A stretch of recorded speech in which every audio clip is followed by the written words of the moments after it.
So magandang hapon sa ating lahat mga idol.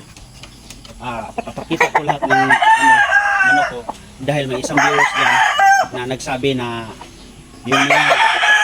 yung mga manok ko na pansabong ay papaya line daw. Kaya papakita ko sa kanya kung ano ang meron akong manok. Kung meron kang manok dyan idol, doon natin malalaman kung papaya line ba. So kung meron kang manok dyan, papakita mo sa akin kung meron kang manok dyan. Issue mo, tingnan ko ang manok mo. Ha? Ito.